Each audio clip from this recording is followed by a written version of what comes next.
If you've ever seen a child sent to the corner or removed from a game after breaking the rules, you've seen something called timeout.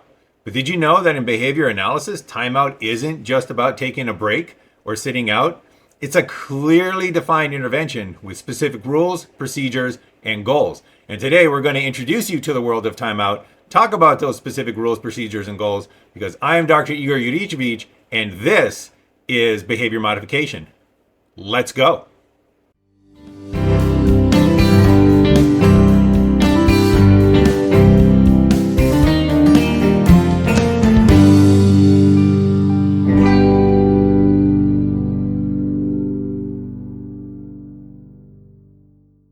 So today we're going to dive into the world of the timeout procedure.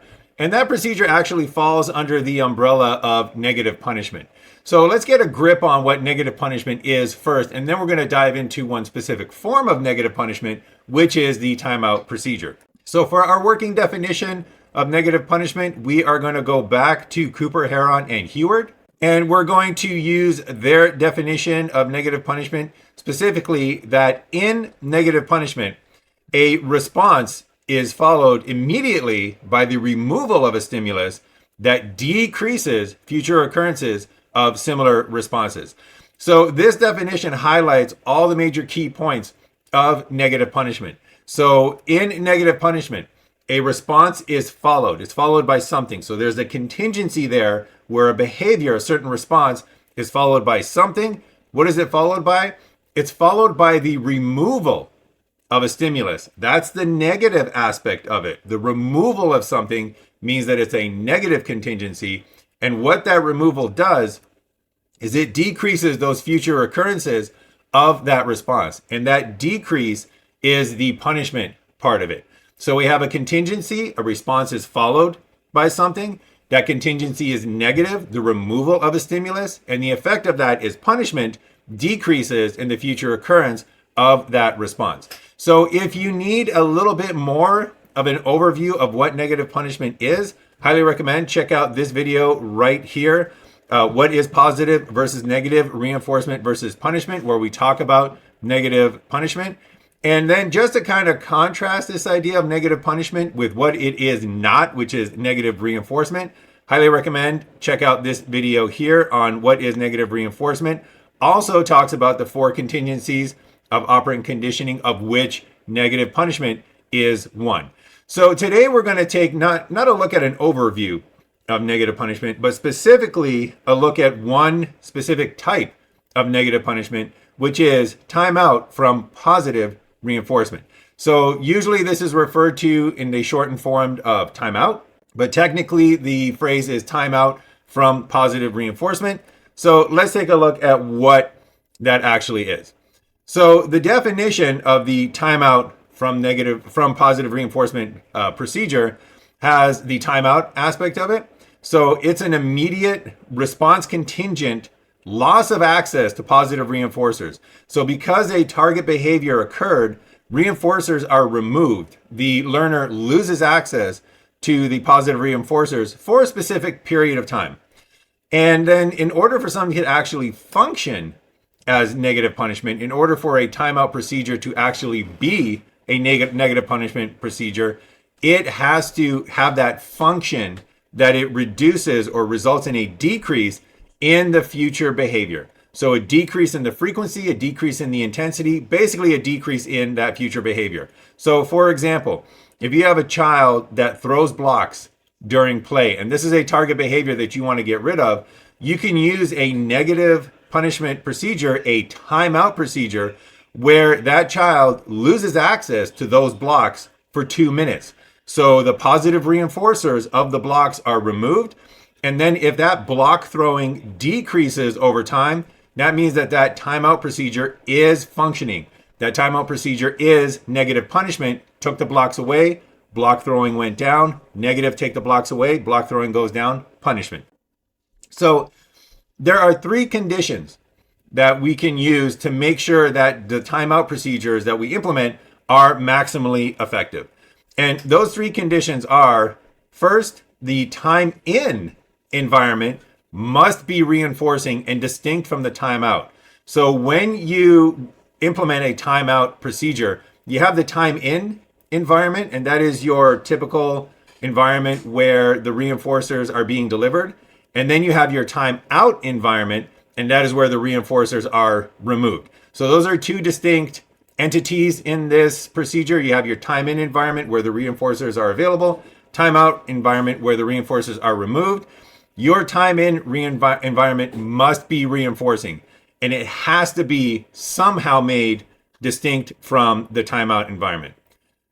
Two, for effective timeout procedures, the loss of reinforcement must occur immediately following the target behavior. So the closer you go from the time in environment to the timeout environment, the closer that occurs to the production or to the target behavior occurring, the more effective your timeout procedure will be. And then finally, and this is kind of logical and didactic, but the behavior must decrease as a result. So this is a functional part of the definition. If you do a timeout procedure and the behavior does not decrease, it's not negative punishment, because punishment requires that that behavior decreases. So for example, if a student is removed from a group play situation because they're yelling, and then they return and they continue yelling, that means that the procedure that you're doing is not meeting these conditions. So it is not decreasing, at the very least, not decreasing that behavior. Could be because the time in environment is not that reinforcing. Could be because the loss of reinforcement is not occurring immediately. But whatever the cause, it is not effective as a timeout procedure. So this touched on the idea that timeout has procedural, conceptual, and functional aspects to it. So let's just list those so that we're very, very clear on that. So procedurally, timeout involves a removal from reinforcement. It means that you have these reinforcers that are present in the time in environment, and you remove those in the timeout environment. So that's the procedural part of a timeout. Conceptually, there has to be a clear distinction between the time in and the timeout environment.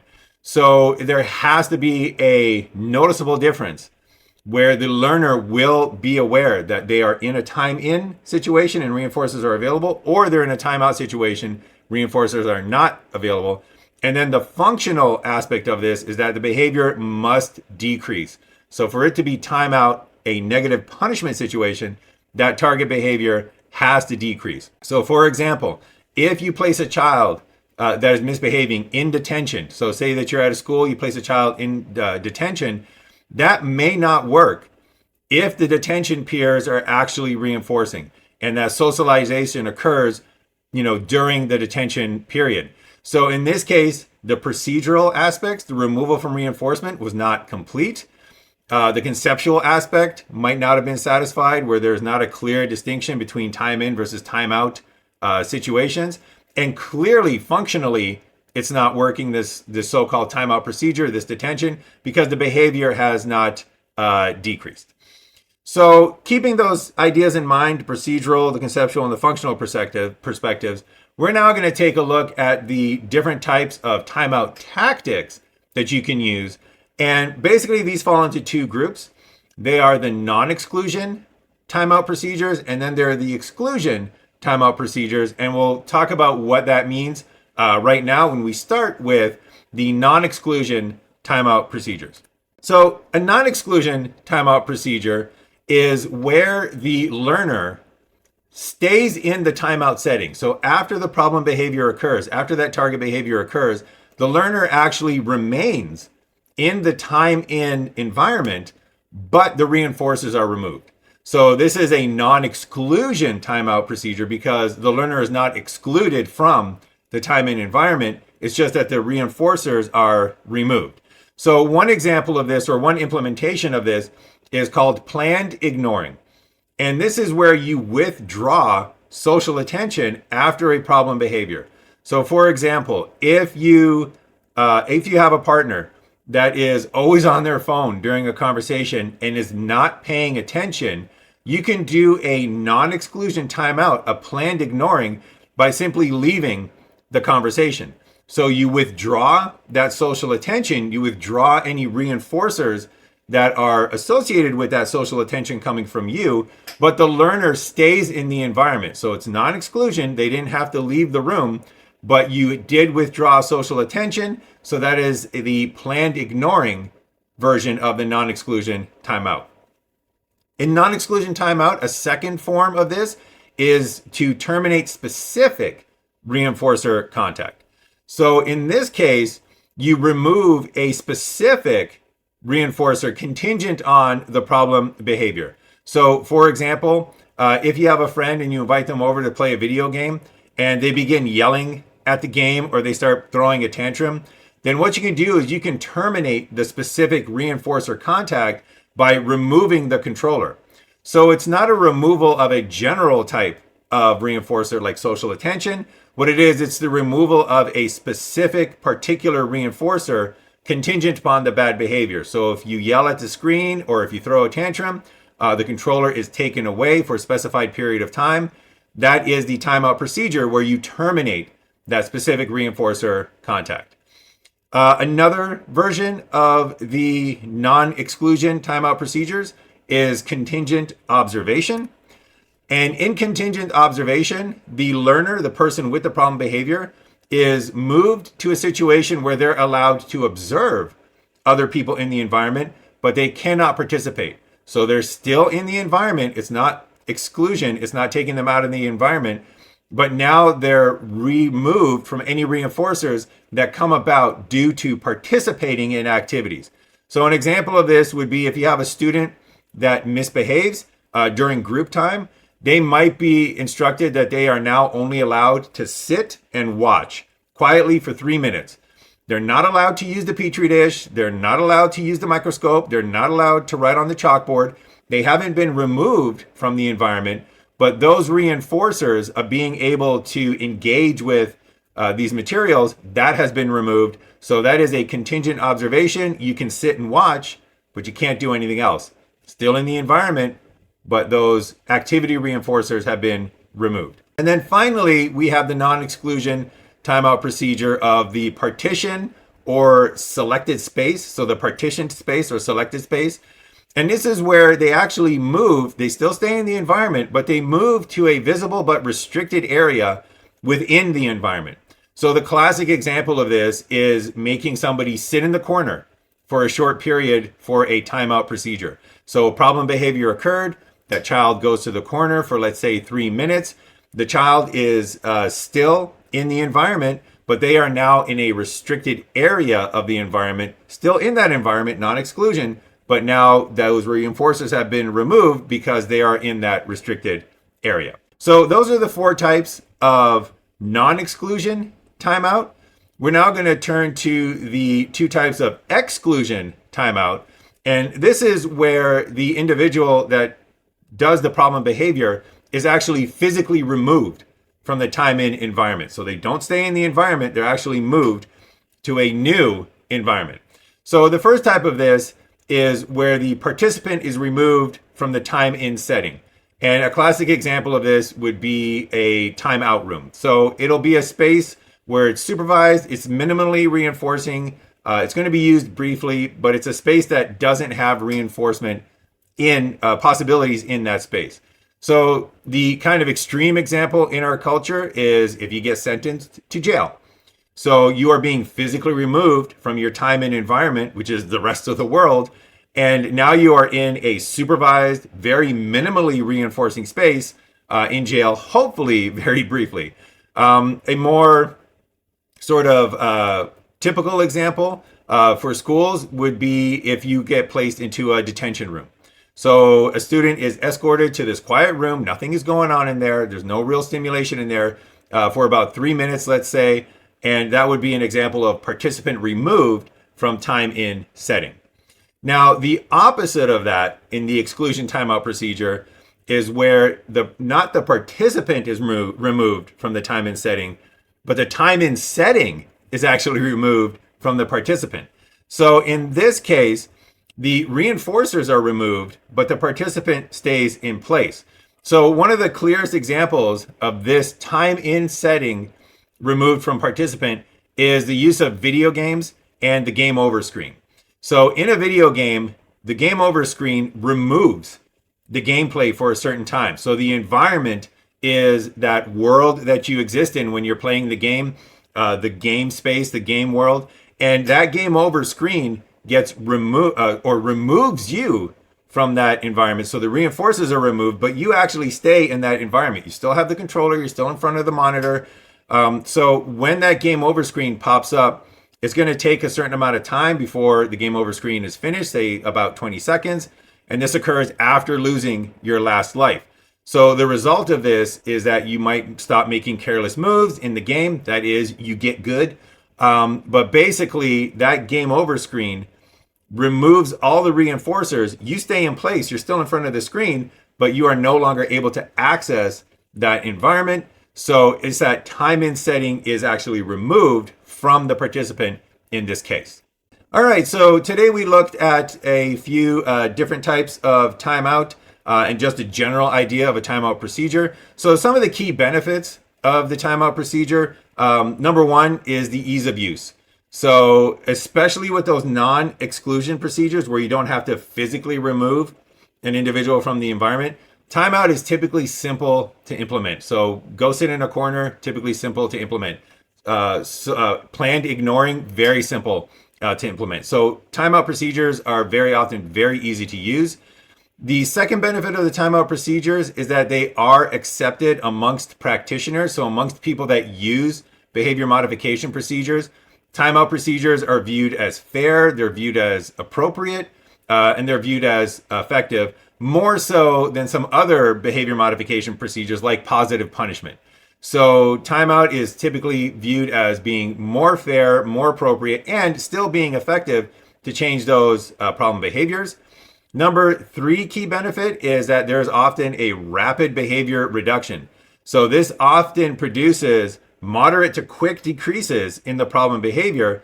So it's very useful when there's a time-sensitive change that is needed, when you can't wait for the behavior to decrease in a sort of natural, timely manner. You need to get it down quickly. Timeout behaviors can affect that rather quick change.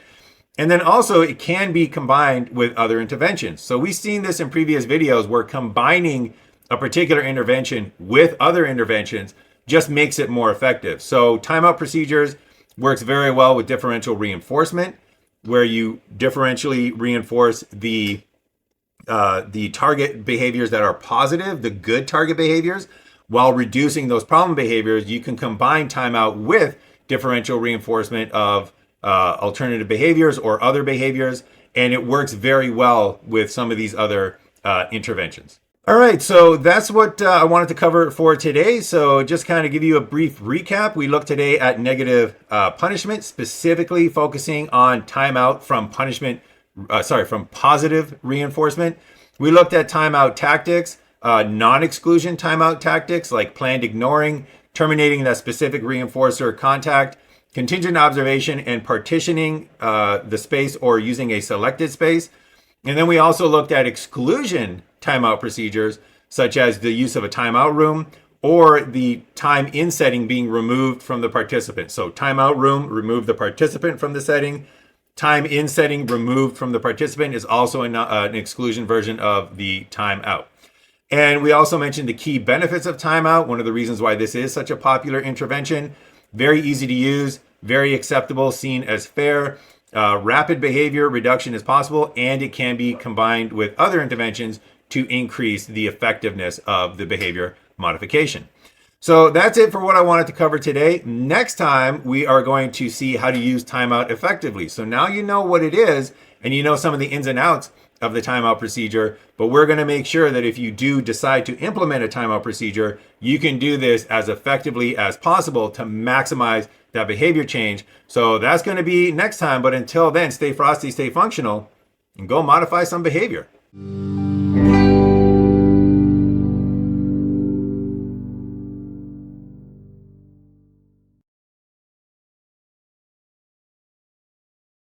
And timeout actually falls under the broader concept of negative punishment. So in negative punishment, He's dying inside.